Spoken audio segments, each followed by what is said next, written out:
Brother, Bapak Ibu, saudara-saudari terkasih, selamat sore. Untuk semua saudaraku yang berasal dari luar paroki Santa Maria Takbernunda Tegalrejo, selamat datang di Gereja Santa Maria Takbernunda Tegalrejo. Dan untuk kita bersama bergembira bersyukur dengan para suster Kasus Caritas yang menyongsong sahabat kehadirannya di tanah air kita. Dalam buku Padi Tubuh Tak Terdengar, tulisan Romo Kis van Paasendesiye yang diterbitkan tahun 2018, tertulis di sana bahwa seorang suster FCH, menulis dan mengirim suratnya ke Rosendal setelah peristiwa untuk pertama kalinya mengadakan prosesi sakramen Maha Kudus di kebun rumah 15 Agustus 1927. Jika Allah kami dimuliakan dalam sakramen Maha Kudus dan dalam perawatan orang sakit yang dicintainya, rahmat-Nya akan turun dengan berlimpah-limpah.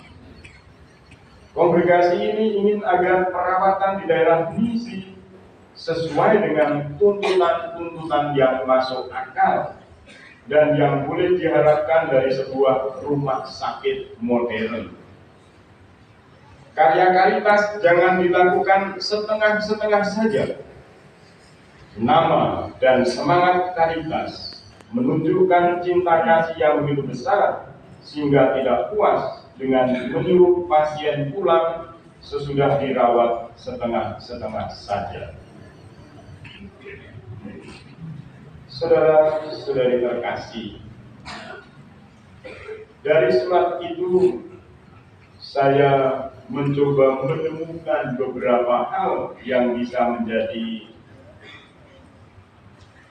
poin-poin permenungan kita, terutama menyongsong sahabat kehadiran para suster Caritas di tanah air kita.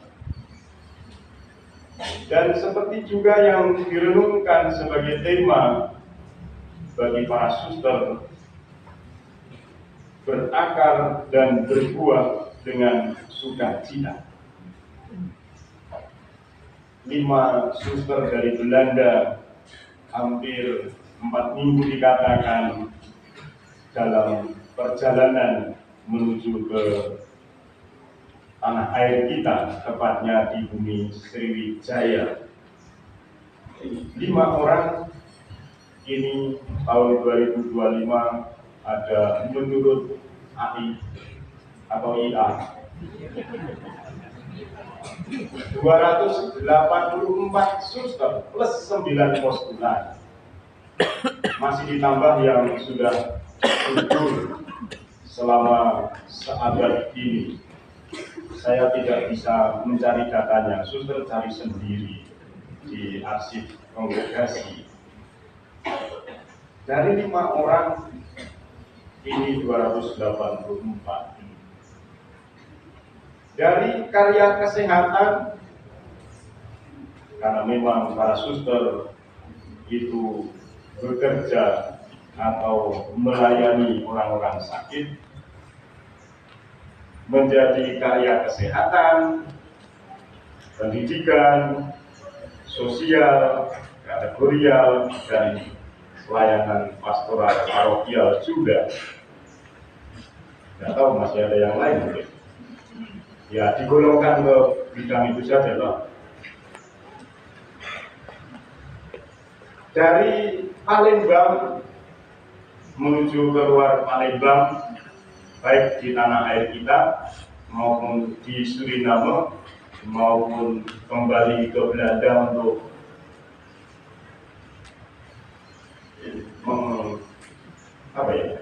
mengkatolikan atau mensucikan orang Belanda. Dari satu komunitas 5 orang menjadi 39 komunitas. Itu data menurut IA tadi. Saudara-saudari terkasih, itulah buah yang dipetik, yang disyukuri oleh para suster menyongsong 100 tahun ini. Tentu saja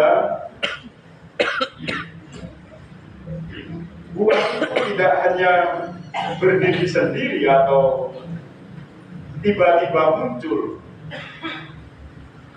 tapi juga selain sebagai anugerah Tuhan, juga sebagai buah dari karya dan kerja keras jerih para suster, perintis dan juga yang melanjutkan. Bahkan tentu saja dalam dinamika hidup yang kadang harus menangis, harus berkeluh kesah, tetapi juga dalam kegembiraan dan sukacita. Surat dari suster yang tidak disebut namanya dalam buku itu, pertama, bahwa memuliakan Allah dalam perayaan iman. Salah satunya adalah prosesi sakramen Pahat Kudus. Juga dalam perwujudan iman, yakni lewat merawat orang-orang yang menderita, orang-orang yang sakit. Maka memuliakan Allah ada dua cara, ada dua bentuk, lewat pengungkapan iman, lewat ibadah, lewat doa, lewat devosi, sebagaimana yang tentu saja diayati oleh para suster, dan juga lewat perwujudan iman itu dalam pelayanan. Itulah cara mengakarkan kehidupan, panggilan maupun perutusan dalam kehidupan kita. Itu juga yang ditunjukkan oleh Yeremia dalam kitabnya tadi yang kita baca dalam bacaan pertama. Diberkatilah orang yang mengandalkan Tuhan, yang mempercayakan dirinya pada Tuhan. Bahkan gambarannya begitu menarik. Ia akan seperti pohon yang ditanam di tepi air, yang merambatkan akar-akarnya ke tepi sungai, yang tidak takut akan datangnya panas terik, yang daunnya tetap hijau, yang tidak khawatir dalam tahun kekeringan, dan yang tidak berhenti menghasilkan buah. Para suster telah mengakarkan diri dalam Allah sendiri, dalam kehidupan Allah, seperti pohon yang ditanam dekat air, di Palembang dekat Musi, di Blitar dekat BK, gitu. Di Kalimantan ya dekat Mahakam, dan yang lain saya tidak tahu. Nanti suster Ima yang memberitahu. Lalu yang kedua, bahwa dalam menghayati supaya semakin teguh dalam mengakarkan diri, sehingga tidak diguncangkan, karena seperti tumbuhan semakin besar pohon itu, dia harus menghadapi atau mengalami terjangan yang besar pula, angin atau badai. Maka juga dia harus menghadang semakin besar itu. Kalau hanya tumbuhan kecil semak-semak juga tidak terlalu banyak yang harus dihadapi. Nah, supaya dia tetap tegak berdiri, maka dia harus menancapkan akarnya, bahkan menambah akar yang lebih kuat lagi. Maka yang kedua yang perlu juga mendapatkan perhatian, seperti yang juga dituliskan oleh suster ini, tindakan atau karya bahkan persembahan hidup janganlah setengah setengah. Kongregasi ini ingin agar perawatan di daerah misi sesuai dengan tuntutan yang masuk akal dan yang boleh diharapkan dari sebuah rumah sakit modern. Karya Caritas jangan dilakukan setengah-setengah. Nama dan semangat Caritas menunjukkan cinta kasih yang begitu besar sehingga tidak puas dengan menyuruh pasien pulang sesudah dirawat setengah-setengah saja. Perlu totalitas dalam pelayanan, pemberian diri utuh, sehingga orang yang dilayani itu sungguh-sungguh mengalami limpah kasih yang melalui para suster Allah memberikan, tetapi juga dalam pemberian diri kepada Allah. Dalam bahasa kitab suci juga bukan suam-suam tubuh, tapi sungguh-sungguh total untuk Tuhan. Maka hanya lewat itulah kehidupan, juga panggilan dan perutusan akan semakin kokoh dan kuat serta akan berbuah. Tak lupa pula perlu untuk mempertimbangkan relevansinya dengan zaman, juga hasil teknologi manusia seperti yang disampaikan oleh surat itu.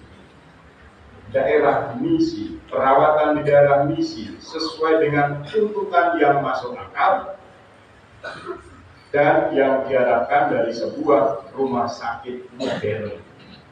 Tahun 1927, suster ini sudah punya visi ke depan bahwa karyanya harus juga mengikuti perkembangan zaman. Santo Paulus dalam suratnya kepada umat di Kolose juga memberikan alarm pada kita, terutama untuk para suster Caritas yang merayakan 99 tahun menyongsong 100 tahun kehadirannya. Hati-hatilah supaya jangan ada yang menawan kamu dengan filsafatnya yang kosong dan palsu, menurut ajaran turun-temurun dan dunia dan roh-roh dunia, tapi tidak inginkan tawaran ataupun godaan yang diberikan oleh dunia dengan segala ya mungkin kemegahan dan kemewahannya, atau yang mungkin membuat kita terpesona tetapi hanya permukaannya saja. Inilah yang perlu mendapatkan perhatian pada kita semua, dan tentu saja supaya tumbuh dan berkembang, berbuah, berbeda, bukan statusnya ataupun juga yang buatnya kemudian justru menimbulkan iri hati, tetapi sungguh-sungguh sebagai bagian dari kebersamaan dari komunitas persaudaraan ini. Dan yang terakhir, tentu saja para suster terutama mengingat 3 semangat utama. Peniten. Ingat ya, para suster, selalu bertobat, merendahkan diri di hadapan Allah sambil menjalankan laku tapa dan mati raga. Kalau melebar dan sebagainya bukan karena tidak laku tapa dan mati raga, tapi ya tetap harus diperhatikan. Rekolek dalam sikap batin yang hening di hadapan Allah, seturut teladan Maria yang terkandung tanpa noda, mengucapkan perhatian kepada Allah dan kerajaannya. Caritas, bela rasa yang tak terbagi untuk mereka yang sakit, miskin, dan membutuhkan. Itulah 3 semangat utama yang tentu harus dibawa dalam penciaraan panggilan dan pelayanan dalam tugas-tugas para suster. Disitulah